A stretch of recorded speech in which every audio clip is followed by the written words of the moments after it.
Bonjour à tous, nous sommes à Yvetot, dans le Pays de Caux, pour y rencontrer le rédacteur en chef du Courrier Cauchois.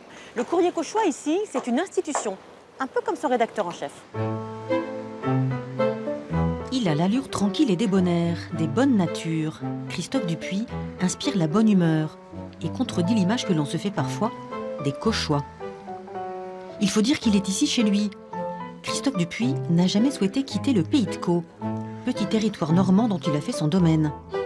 Le rédacteur en chef du Courrier Cauchois est à sa place. Le Cauchois, on dit qu'il oui, il est méfiant, il est à Progain, mais il est discret, il est fidèle.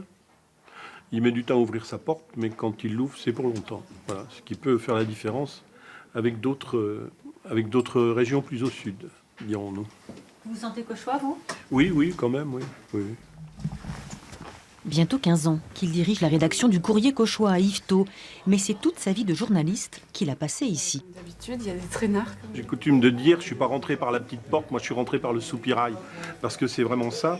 Je suis rentré comme correspondant le week-end. J'ai fait un stage de vacances, de travailler sur Yvetot, travailler au sport, de faire du secrétariat de rédaction. Et puis j'ai toujours tout fait comme ça, en passant un peu du coq à l'âne, parce que j'ai une bonne faculté d'adaptation. Le Courrier Cauchois, c'est un pilier de la presse normande depuis 1948. Un hebdomadaire d'une centaine de pages dans lequel les lecteurs viennent chercher des infos de proximité, ce qui se passe à côté de chez eux, ce qui leur ressemble. On essaie de parler des gens qui sont signalés, qui sont distingués, les Cauchois qui ont brillé à l'extérieur ou qui sont mis en évidence dans un domaine ou dans un autre. On doit renvoyer aussi aux gens l'image qui met en valeur les gens d'ici. Et c'est un peu le rôle spécifique de notre forme de presse.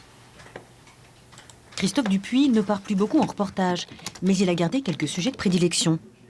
Je me suis mis à la rubrique agricole, je fais la rubrique chasse aussi, et puis ce qui passe, quoi, des choses que je juge importantes, l'érosion des falaises sur les côtes normandes, la culture de l'huître à Veules-les-Roses, enfin, c'est extrêmement divers. La photo dont je suis le plus fier, c'est celle-là. Ce cochon rigolard, moi je trouve c'est la photo, si on devait garder qu'une photo, c'est celle-là. On a l'impression qu'il se tape sur le ventre, il a l'œil complètement rieur et il se marre, quoi. C'est quelqu'un qui connaît très bien sa région. Ça, on peut pas lui enlever, on peut pas lui retirer. Quand on blague, on dit qu'il a un cousin dans chaque village. C'est presque le cas. Hein. On lui dit tiens, j'ai ramené un sujet. J'ai rencontré un tel. Il dit ou c'est son cousin, ou c'est son beau-frère, ou c'est le copain de son beau-frère, ou alors il l'a connu à l'école. Non, je plaisante, mais c'est presque ça. C'est quelqu'un qui est très implanté sur son terrain.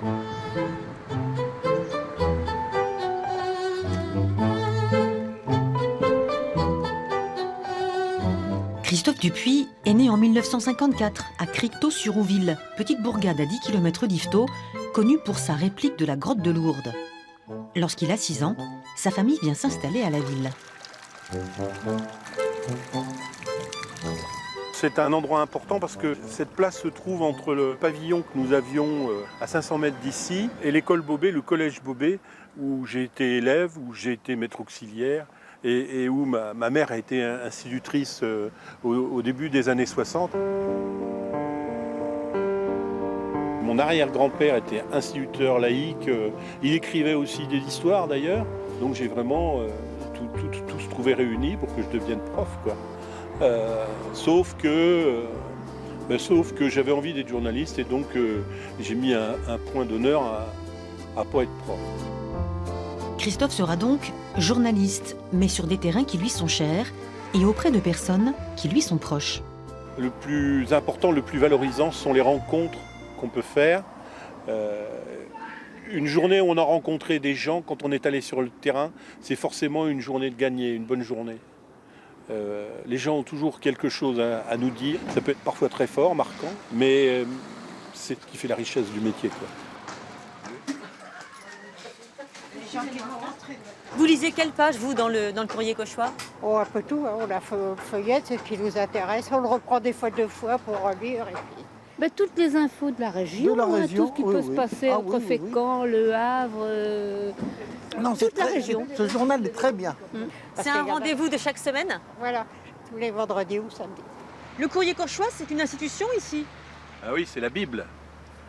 C'est la Bible, comme disait son ancien propriétaire André Bettencourt. C'est le journal qu'il fallait avoir dans tous les foyers, où il y avait la vérité révélée.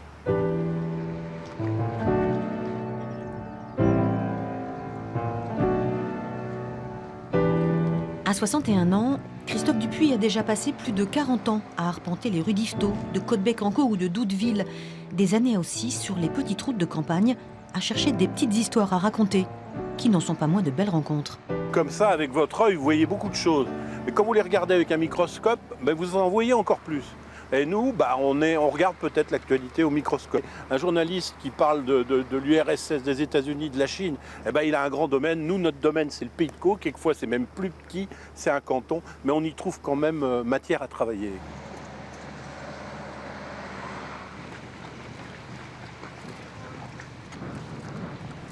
Même si je dois prendre ma retraite un jour, et qui sera peut-être pas si éloigné que ça, je pense que j'essaierai de conserver une activité proche du métier. Vous resterez dans le Pays de Caux. Oui, de toute façon, oui. Quand je vois certains coins, peut-être vous pourrez le voir en partant d'ici, il y a un endroit merveilleux qui s'appelle la vallée de la Rançon. Il y a une église romane du XIIe siècle, il y a des petits ponts, il y a une rivière, il y a un manoir en colombage. C'est un endroit sensationnel. Quand vous passez à côté de ça, vous dites « je ne peux pas quitter ce coin-là ».